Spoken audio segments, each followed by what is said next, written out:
The Atlanta Hawks have finally traded Dejounte Murray to the New Orleans Pelicans in return for Larry Nance Jr., Dyson Daniels, a 2025 first round pick, and a 2027 first round pick. So let me know what you think about that deal itself.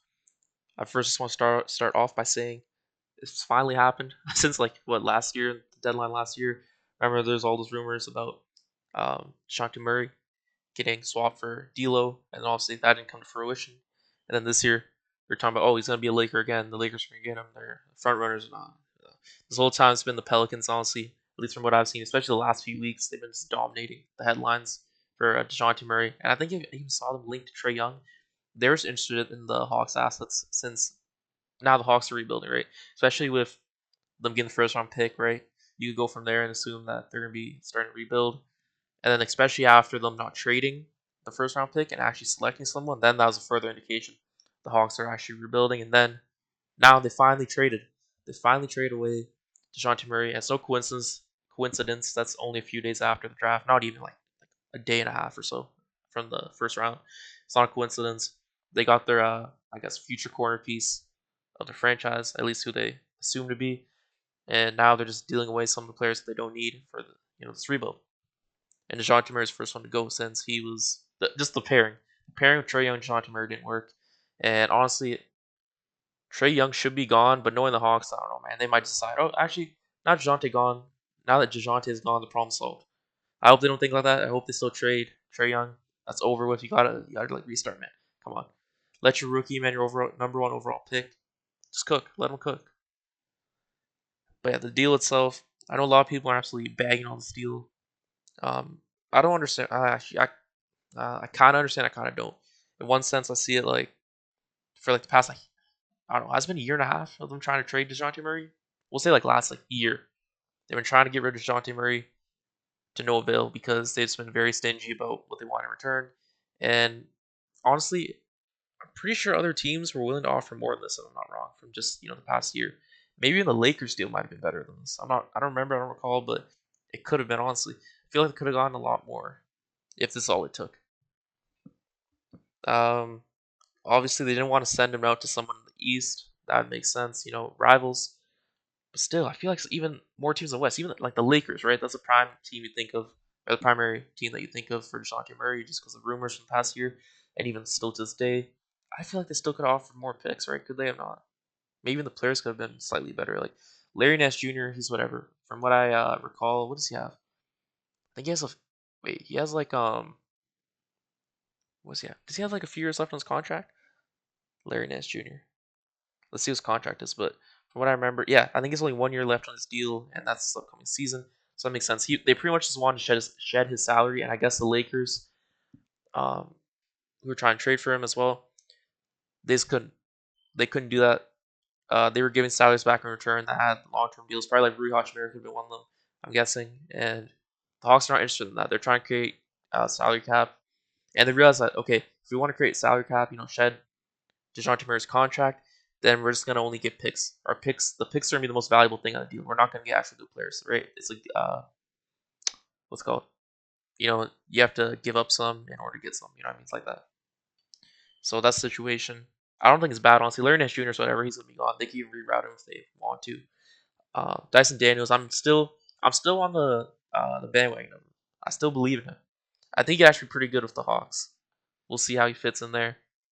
Um, Tall PG, right? 6'8", point guard. He could be really good, honestly.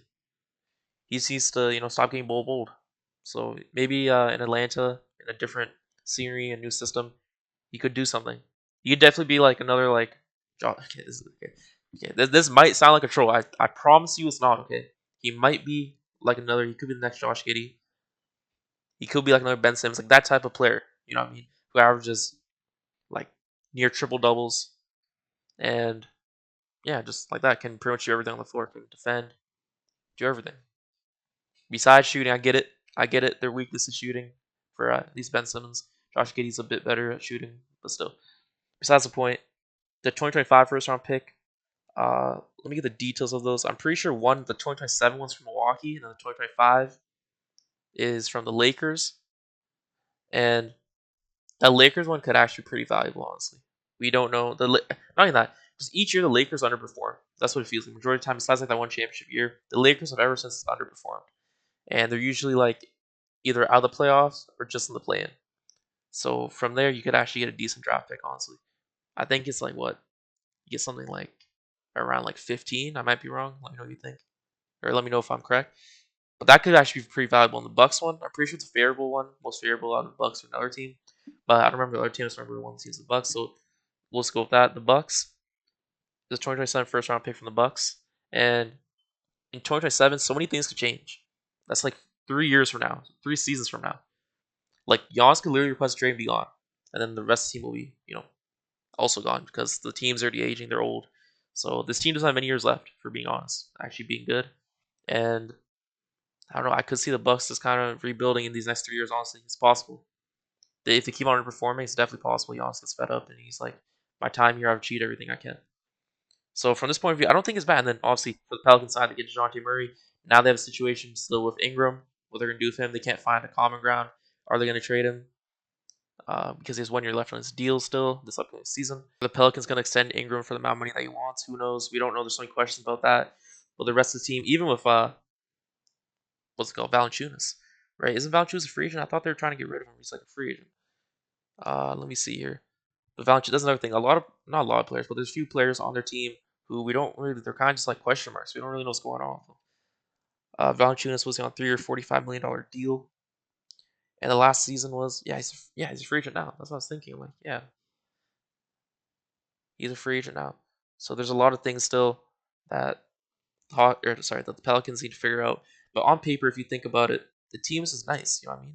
The team is nice. Like Dejounte Murray, CJ McCollum, Brandon Ingram, who's a question mark, Zion, and then Valanciunas.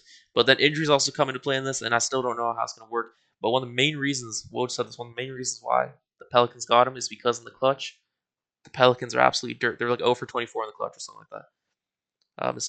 Correct me if I'm wrong. They were like something like that. So Dejounte Murray is actually really good in the clutch, especially if you saw last season. This man just starts cooking up. He's like a microwave. Like in the last few minutes, especially in the fourth quarters, he gets like 20. He has a whole bunch of 20-point fourth quarters and stuff. He got a whole bunch of game winners, a whole bunch of clutch shots. He just does like every game. I swear.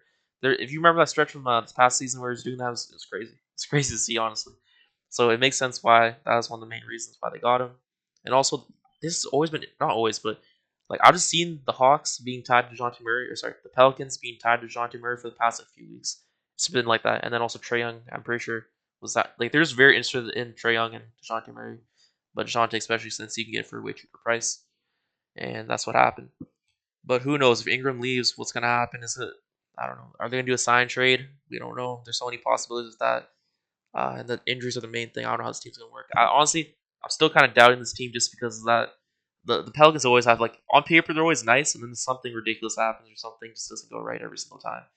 I don't know what to say, but Pelicans fans, let me know what you think down below about that. Overall, this trade, I'd give it like it's not terrible. It's not for the Hawks side. I give it like a B plus honestly. The picks are nice, and then the players or whatever. I mean, Dyson Daniels good, but um, Larry Nance Jr. is whatever. And then also for the New Orleans Pelicans side, yeah, they got him for pretty cheap, I'd say, but we honestly don't know what this team's gonna be like the future. The Pelicans, we don't know about that. But Dejounte Murray himself is pretty good, so give it like I give it a B plus too. I'll say that. Yeah, so B for the Hawks, B plus for the Pelicans.